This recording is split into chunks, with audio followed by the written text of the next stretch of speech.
네, 첫 번째 사연부터 만나보겠습니다. 시청자님 전화 주셨어요. 안녕하세요.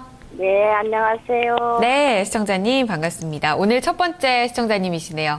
어떤 종목을 사고 계신가요? CJ 제일제당이요. 네, CJ 제일제당이요.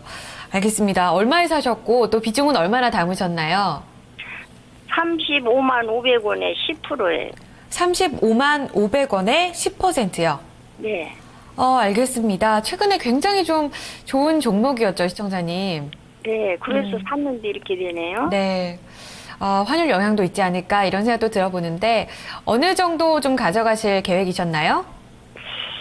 저는 그냥 은행에 넣어놔도 금리가 너무 싸서 하기 때문에 네. 뭐 그냥 장기로 봐도 되기는 하는데요. 그러세요. 알겠습니다. 한때는 또 하반기에 굉장히 실적이 좋아진다라는 얘기들도 있던데 한번 하반기 좀 길게도 전망을 살펴보도록 하겠습니다. 시청자님. 전화 끊지 마시고요. 기다려주세요. 네. 네, 오늘 종가부터 한번 확인해 보겠습니다. 시청자님께서 35만 원에 들어가셨죠? 좀 걱정이 되실 것 같습니다. 오늘 장에서 1.29% 하락하면서 34만 4천 원에 거래 마감됐습니다. 네, 김봉만 전문가와 함께 이야기를 좀 나눠볼게요. 자, 전문가님, CJ 제일제당입니다. 최근에 이 내수, 그중에서도 환율 수혜주로 굉장히 좀 주목을 받았던 종목 중에 하나입니다. 일단은 CJ 제일제당 굉장히 좀 친숙한 브랜드기도 하잖아요. 하나씩 먼저 살펴본다면 실적부터 아무래도 점검을 해야 되지 않을까요? 자, 뭐 CJ 제일제당 하면은 지금 현재 시장에서 그 주도주를 지금 매수를 하고 계시고 매수한 가격대가 다소 조금 높다라는 거 외에는 뭐 전혀 흠잡을 종목이 아닙니다. CJ 제일제당 하면은 우리가 소위 얘기하면 그 식품 업계의 삼성전자다. 그렇게 얘기를 하죠, 보통. 그래서 전체적으로 지금 주가가 기술적으로는 일단 제가 이제 뭐 차트 보여드리겠습니다만은 직전 고점에서 오른쪽 어깨 라인에서 지금 눌림 조정을 주고 있습니다만은 이런 종목은 우리가 실질적으로 기술적으로 접근한다기보다도 그냥 뭐 기업의 어떤 그 실적이라든지 어떤 성장성을 보고 그냥 농론할 종목이다 이렇게 제가 먼저 말씀을 드리도록 하겠습니다.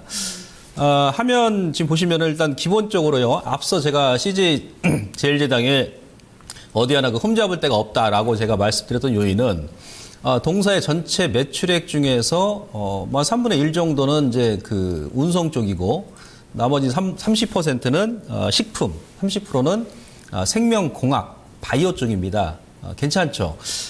앞서 그 앵커께서도 환율 하락 수혜주다라고 말씀을 하셨습니다만은 CJ 제일제당 음식료 업종이 실질적으로 이제 환율 하락 그 수혜주입니다. 그리고 우리가 이제 그 생명과학 쪽, 뭐 제약 쪽도 동사가 같이 영위를 하고 있는데 원재료 같은 경우도 수입을 많이 하기 때문에 워낙 강세에 따른 일단 제품 그 우리가 또 수입을 할 때 싸게 이제 구입을 할 거 아니겠습니까? 그래서 채산성이 좋아질 수밖에 없다.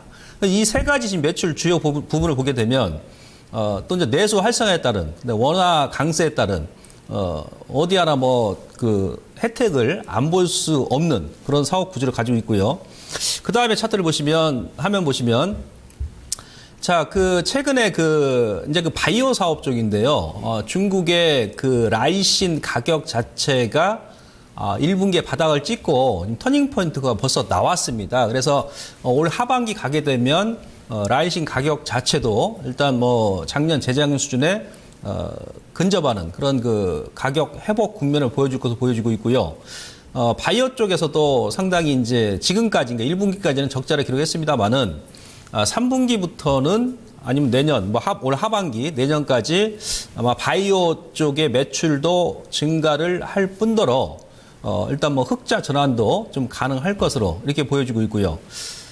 그다음 그림 보시면은 뭐 이에 따른 뭐 기업의 뭐 매출액 증가, 외형 성장과 아울러서 영업이익, 뭐 단기 순이익이 안 늘어나면은 그게 오히려 좀 이상하겠죠. 그래서 작년에 이제 영업이익 자체가 저점을 찍고요. 올해부터 내년, 내후년까지 턴어라운드 할 수밖에 없다. 왜 그러냐면 또 이것은 원달러 환율, 그러니까 우리가 그 현대차, 기아차는 못 가죠. 수출 1위 기업이기 때문에. 그래서 어차피 원화 강세는 기정사실화 된 겁니다. 지금 실질적으로 기업들도 연말에 뭐 900원 초반까지 원화 강세에 이어질 것이다라는 그런 예상을 가지고 뭐 기업들 예산을 또 편성하는 기업도 많이 있습니다. 그래서 최근에 원달러 환율은 일시적인 반등이요. 결국은 워낙 강세적으로 지속적으로 갈 수밖에 없기 때문에 거기에 따른 CJ제일제당 같은 경우는 실적이 2, 3년 동안 계속 좋아질 수밖에 없다. 이렇게 말씀드릴 수 있겠습니다. 네, 그러면 시청자님께서 지금 굉장히 좀 고점에 들어가시긴 하셨어요. 그렇죠?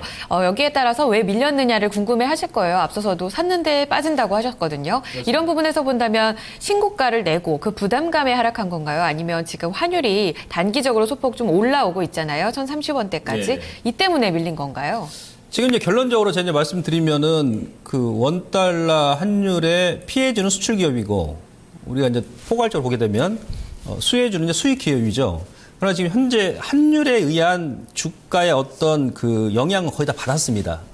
점차적으로 좋아진다는 얘기예요. 수익 기업 같은 경우는. 그래서 지금 환율에 의해서 일단 뭐 밀린 것이 아니고 우리가 이제 본다라면은 최근에 이제 수급적으로 기관 쪽에서 많이 매도를 했고 아울러서 지금은 작년 고점이 39만 원의 오른쪽 어깨 라인입니다. 어느 종목이든 간에 직전 고점의 오른쪽 어깨 라인에서는 한 템포 쉬었다 가는 거죠. 소위 얘기하면 지금 8분 응선까지 왔기 때문에 좀 더 숨고르기 하고 나서 재차 돌파하는 이런 모양을 보여줄 것으로 보고 있습니다. 소폭 조정에 그칠 거다라는 말씀이시고 앞서 얘기하셨듯이 길게 가져가자는 의견은 변함이 없으신 것 같은데 그럼 하반기에 기대해 볼 만한 그런 이슈들이 있을까요? 자, CJ제일제당 같은 경우는 일단 뭐 뭐니 하더라도 뭐 주식 같은 경우는 이제 실적이죠, 실적. 실적 앞에서는 뭐 장사가 없습니다. 그렇죠? 아무리 장이 안 좋아도 그 기업이 실적이 좋다라면은 주가는 계속 올라갈 수밖에 없고 우리가 금융위기 때도 경험했습니다만은 그 당시에 딱 한 종목 올라간 종목이 있죠. 다른 종목 다 빠졌습니다만은 한전 KPS였죠. 그렇듯이 시장이 아무리 안 좋아도 실적이 좋은 기업들 계속 올라갈 수밖에 없고 전체적으로 뭐 특별한 이슈가 될 만한 것은 없습니다. 단지 일단 나쁜 것은 전혀 없고요. 좋은 것만 지금 제가 뽑아왔는데 지금 그림 보듯이 이러한 그 이슈에 의해서 주가는 이제 우상향으로 뭐 하반기 아니면 내년까지도 지속적으로 좀 올라서지 않겠나 이렇게 보고 있습니다. 네, 그렇군요. 내수 경기도 활성화 뒤에 지금 자막이 나오고 있는데 이번에 2기 내각이 출범했잖아요. 이에 따른 내수 활성화 수혜도 입을 거다라는 것으로 좀 정리를 해볼 수가 있을까요? 그렇습니다. 지금 그러니까 이 종목 같은 경우는 산 좋고 물 좋고 공기 좋고 삼박자가 딱 맞습니다. 한윤수에 거기다가 또 지금 그 2기 내각 출범에 따른 내수 경기 활성화에 정부에서 이제 드라이브를 이제 걸었기 때문에 당연히 내수주로서 더 좋아질 수밖에 없고 아울러서 오늘 또 중국이 GDP 2분기 성장률 발표했습니다. 산업 생산 지표 좋게 나왔죠. 소매 판매 좋게 나왔죠. 중국의 인플레이션 지수 지금 바닥 국면이죠. 소비자 물가 지수가 바닥 국면입니다. 이보다 좋을 수는 없겠죠. 그래서 CJ제일제당 같은 경우도 중국에 또 이제 수출도 많이 있는데 아마 중국도 수혜도 같이 보지 않겠나 이렇게 보고 있습니다. 그야말로 삼박자 말씀하셨듯이 좀 기대 요인이 더 큽니다. 그러면 좀 기술적으로 들어가 볼게요. 아마도 시청자님께서 궁금하신 건 가격 전략이시겠죠? 이 신고가 부근에서 사셨는데 다시 한번 그럼 돌파가 가능한 건지요? 자, 뭐 결론적으로는 뭐 일시적인 그 승부르기 이후에 이제 돌파할 것으로 저는 보고 있고요. 지금 시청자님께서 종목도 잘 선택하셨습니다만은 비중이 지금 10% 안팎이기 때문에 일단 뭐 지금 약간 좀 담그신 거죠? 입질만 좀 하신 것 같습니다. 잘하셨고요. 이후에 이 종목이 조금 더 조정이 나오면 뭐 비중이 10%밖에 안 되니까 앞서 제가 이제 말씀드렸듯이 식품업계 삼성전자니까요. 뭐 한 1, 20% 정도 추가 매수 가능하다. 먼저 이렇게 제가 말씀드릴 수 있겠고. 자, 잠깐 그림 보시면요. 자, 좀 전에 제가 계속 설명을 드렸습니다만은 작년에 고점이 39만 원입니다. 지금 현재 증권사 리포트 보게 되면은 최소 뭐 목표가가 39만 원에서 40만 원 이상이죠. 우리가 뭐 증권사 리포트를 다 믿는다는 것이 아니고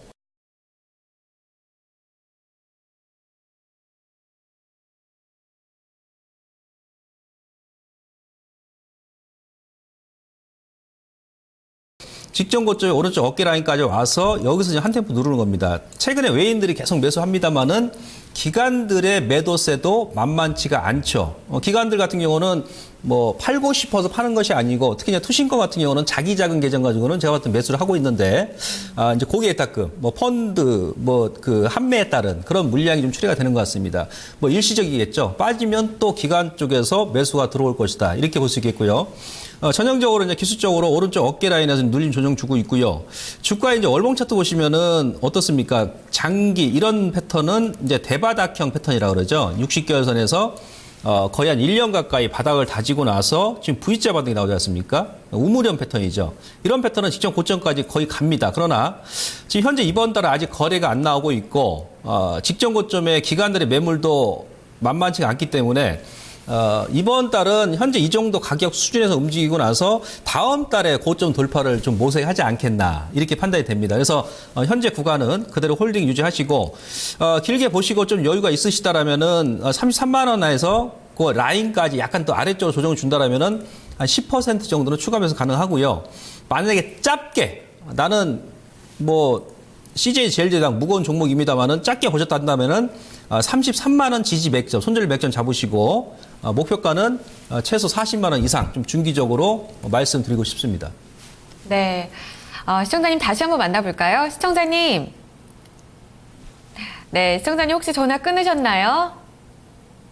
지금 연결이 좀 더뎌지는 것 같습니다. 아마도 TV는 보고 계시지 않을까 싶은데요. 지금 현재 40만 원까지 다시 한번 좀 시간적 여유가 있으시다면 들고 가자는 전략도 나오고요. 추가 매수 중간에 혹시라도 고려하셨다면 함께 고려해 보시면 더욱더 좋겠습니다. 손절 라인은 33만 원인데요. 두 분 전략 그렇다면 함께 정리를 해보도록 하겠습니다.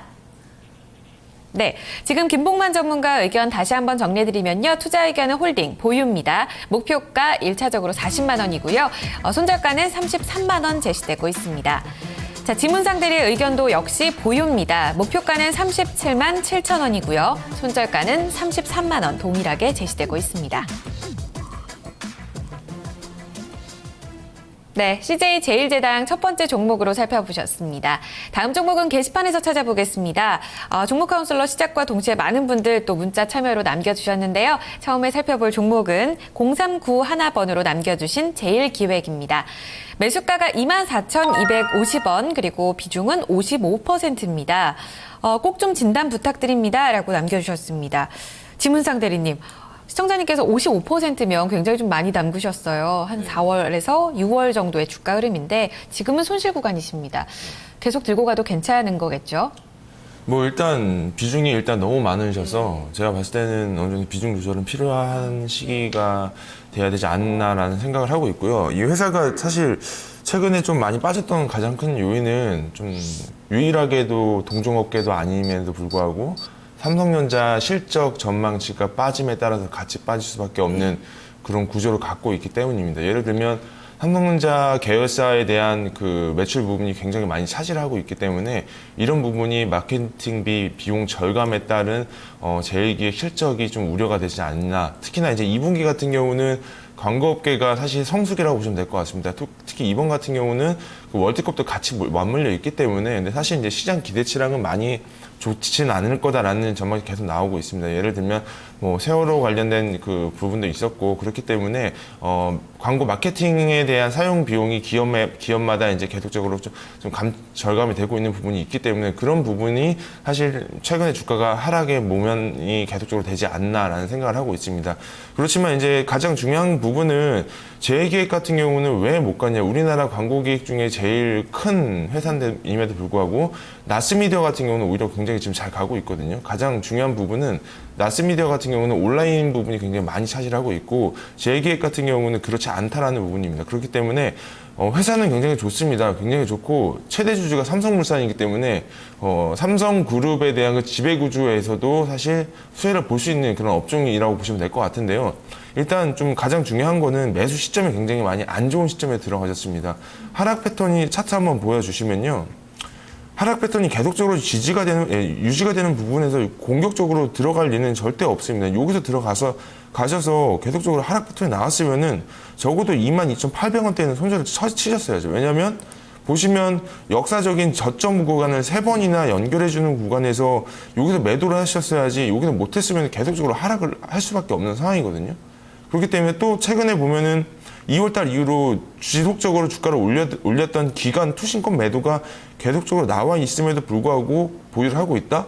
이런 부분은 사실 좀 제가 봤을 때는 너무 그 종목 관리를 안 한 게 아니냐라는 생각을 하고 있습니다. 그래서 제가 간략하게 말씀드리면은 지금 하락 추세가 계속적으로 유지가 되고 있습니다. 그렇기 때문에 이 종목은 죽었다라고 보시면 될 것 같고요.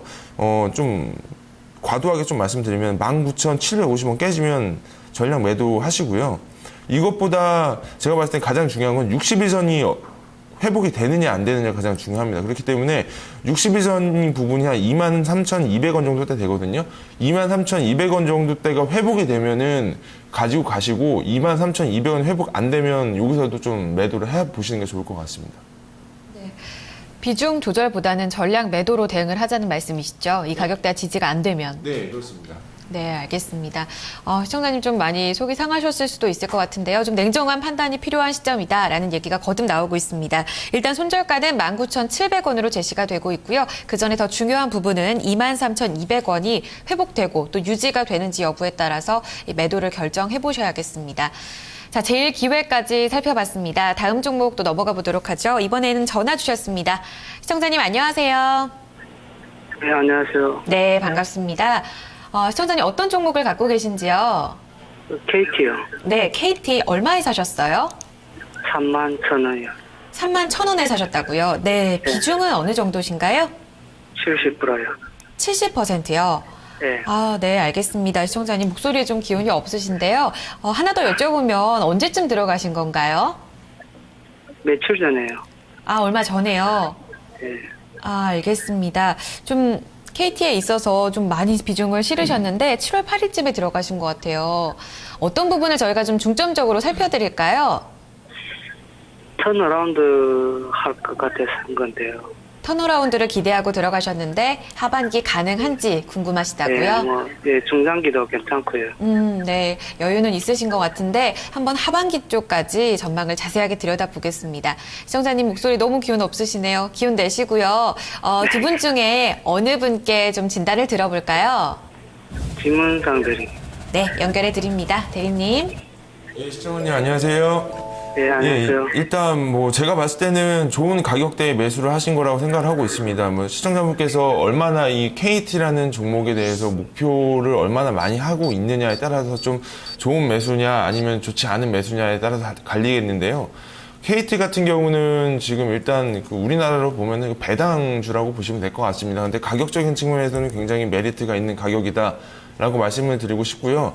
이번에 그 황창규 회장이 회장으로 임명이 되면서 회사는 굉장히 발빠르게 움직이고 있습니다. 가장 최근에 있었던 부분은 구조조정이었죠. 우리나라가 유선 가입자 부분이 계속적으로 이제 감소함에 따라서 KT가 이제 정말로 단칼을 뽑았습니다. 그러니까 유선 통신에 대한 부분이 인원 구조조정이 굉장히 크게 됐다라고 있는 부분이 있고, 지금 작년 같은 경우가 배당 수익률에 대해서 지금 제가 알기로는 시가 배당이 한 6%에서 7% 정도 준다라고 했는데 작년에 그렇지 못했습니다. 그 가장 큰 이유가 실적에 대한 부분이거든요. 근데 KT가 지금 본업에 대한 부분이 지금 굉장히 많이 집중을 하고 있다라고 보시면 될 것 같습니다. 얼마 전 이통사 부분에 대해서 지금 뭐 영업 정지가 돼서 KT가 LT 순증 가입자가 3사 대비해서 지금 마켓시어로는 낮지만 증가율로 봤을 때는 현재 1위를 달리고 있습니다. 그렇기 때문에 그 LT 가입자망이 계속적으로 증가가 됨에 따라서 그 LT ARPU는 계속적으로 증가가 될 거고요. 그렇기 때문에 시청자님께서 들어가셨던 가격대는 좋은 가격대에 들어갔다라고 말씀드리고 싶습니다. 그러니까 그렇기 때문에 지금 작년에 외국인들이 그 배당에 대한 부분이 신뢰도가 깎이면서 계속적으로 매도가 나왔던 부분이 올해 3월 달을 바닥을 찍고 외국인 매수세가 계속적으로 증가를 하고 있는 모습을 보이고 있습니다. KT는 하반기가 되면 될수록 주가는 좀 긍정적으로 올라갈 거다라고 말씀을 드리고 싶고요. 추가적으로 말씀드리면 자회사에 대한 부분이 굉장히 긍정적입니다. 지금 현재 KT 렌탈이랑 KT 캐피탈이 이제 매각을 할 거다라고 얘기가 들리고 있고, 뭐 아시겠지만 알짜 자회사가 굉장히 많기 때문에 본업에 대한 가치도 올라갈 거고 자회사에 대한 연결 실적도 이번 연도에는 좀 긍정적으로 작용이 될 거다라는 생각을 하고 있기 때문에 제가 봤을 때 뭐 손절가는 큰 의미는 없겠지만 29,300원 정도 제시를 해드리고요. 목표가는 일단 정고점 부분이 돌파를 하느냐에 따라서 좀 갈릴 것 같습니다. 33,200원 정도 제시해드리고 싶습니다. 네, 시청자님. 예. 네, 전략을 좀 들어보셨는데요. 조금 안심도 되시는 부분이 있으시지 않을까 싶습니다. 더 궁금하신 부분도 있으세요? 아닙니다. 네. 가격적인 측면도 한번 메모해 보셨다면 그 가격대에서 다시 한번 대응해 주시길 바랄게요. 예. 네, 고맙습니다. 시청자님 기운 내세요. 예. 네. KT였습니다. 다음 종목으로 넘어가 보겠습니다. 이번엔 또 게시판인데요. 문자 참여입니다. 7888님께서 남겨주셨습니다. 대한육팜을 21,000원, 12,200원에 사셨고요. 15%를 들고 계십니다. 오늘 장에서 아주 좋은 흐름을 보여줬습니다. 7%의 급등 시세고요. 11,800원에 거래가 마감이 됐습니다. 시청자님 아주 오래전에 들어가신 것 같습니다. 김봉원 전문가님. 거의 매수가 부분까지 다시 한번 올라올 수 있을지 또 돌파할 수 있을지가 궁금하실 것 같아요. 전망 좀 살펴주세요. 12,200원에 매수하셨으면은 장중에 살짝 돌파를 했다가 400원 정도 수익을 줬다가 종가에 밀렸죠. 윗꼬리 아랫꼬리 길게 나오면서 고생을 좀 많이 하셨겠습니다. 12,000원이면 벌써 몇 년 전에 사신 것 같은데요. 대한유팜이 최근에 급등이 나왔던 이유는 자원 개발이죠. 뭐 카자흐스탄의 이제 그 유전 강구 개발. 근데 우리가 이제 그동안 그 코스닥 시장에서 자원 개발 관련 기업들이 상당히 많았는데요. 나중에 이제 주가 다 올라오고 나서 보면은 언제 우리가 자원 개발한다고 그랬어? 소위 얘기하면 이랬던 기업들, 그러니까 껍질만 무늬만 자원 개발이었던 기업들이 많았습니다. 대부분이. 근데 이제 대한누팜 같은 경우는 이 기업 같은 경우가 벌써 이제 수년 전부터 투자를 했는데요. 이 기업은 아닙니다. 이 기업은 왜 그러냐면 LG 상사에서 벌써 한 2, 3년 전에 대한유팜에서 보유하고 있는 그 강구 지분을 한 20, 30% 인수를 했고요. 아직 그 알려지지는 않고 있습니다만은 재작년에 그런 공시 나왔죠. 한국석유공사에서도 대한유팜의 어떤 지분을 좀 인수한다, 뭐 이런 얘기 있었습니다. 그게 이제 공식적으로 공시는 안 나왔어요. 그쪽에서 밝히지 말라 해가지고. 그래서 저는 이제 개인적으로 대한유팜 같은 경우는 그 자원개발 그 재료가 그다음에 그게 상당히 가능성이 있다는 얘기예요. 그리고 대한유팜은 이제 그것뿐만이 아니고 이제 본 사업이 동물 의약품을 생산해서 이제 판매하는 기업인데 기본적으로 기존 사업도 실적이 좋게 나오고 있다는 얘기예요. 그래서 지금까지 보유를 하셨으니까 좀 더 좀 보유를 하시고요. 자, 잠깐 이제 차트 보고 말씀드리도록 하겠습니다. 오늘 일단 단기적으로 한번 장중에 쭉 윗꼬리가 나오면서 거래 터지면서 윗꼬리가 나오면 한번 때리는 게 최근에 들어가신 분들은 이제 기본적으로 이게 원칙이죠. 원칙인데 주가에 이제 주봉 보시면은 아직까지는 주봉이 그대로 살아 있습니다. 전체적으로 주봉 자체가 큰 거래가 아직 안 나왔죠. 내일이 이제 목요일이 뭐 이틀 정도 남았는데 거래가 아마 크게 안 나오고 이 정도 마감해 준다라면은 뭐 다음 주까지도 뭐 추세는 유지가 될 것이고, 만약에 다음 주에 거래가 중다 그러면 한 주 정도 쉬었다가 이제 올라갈 수 있어요. 그래서 일단은 홀딩 하시고, 만약에 이제 추가로 반등이 나온다 그러면요, 예를 들어서 한 15,000원, 그러니까 2010년도 그 고점 라인까지 충분히 반등이 나올 수 있어요. 그러니까 이분과 최근에 들어가신 분은 이후에 21선을 깨게 되면 현금 하셔야 됩니다만은, 이분은 12,000원이면은 적어도 한 2010년도 매수하신 것 같아요. 그래서 그래도 지금까지 버티셨으니까 은행 이자 정도는 좀 건져야 되지 않겠습니까? 아시겠죠? 그래서 한 14,000원에서 한 15,000원 정도까지 일단 좀 보유를 해보자, 이렇게 말씀드리도록 하겠습니다. 네. 전문가님 듣다 보니까요, 또 고려가 되는 부분이 오늘 장중엔 들어가시지 않으셨을까라는 생각도 들거든요. 만약 그렇다 하더라도 14,000원까지 가격 전략은 그대로 유지가 되는 거죠. 오늘 장중에 진짜 매수하셨을 수도 있겠네요. 네네. 보니까 그러시면 지금 올려주신 시청자님께서는 오늘 들어갔다 그러면은 11,000원이 저점, 손절 100점입니다. 11,000원. 네, 단기적으로 말씀하시는 예. 거죠. 알겠습니다. 목표가는 그대로 14,000원대 유지하시는 그렇습니다. 거죠. 예. 알겠습니다. 시청자님 매수 시기에 있어서 좀 궁금증이 남는 부분이 있습니다만 오래전에 갖고 가셨다면 14,000원 목표가 그대로 유지가 되고요. 단기적으로도 14,000원, 그리고 손절가 단기적인 부분은 11,000원이 유지가 되는지 부분 반드시 필요하다는 의견입니다. 대한유팜 전략 살펴드렸습니다. 함께 참고해 주시고요. 1부 마지막 종목이었습니다. 저희는 2부로 돌아오겠습니다.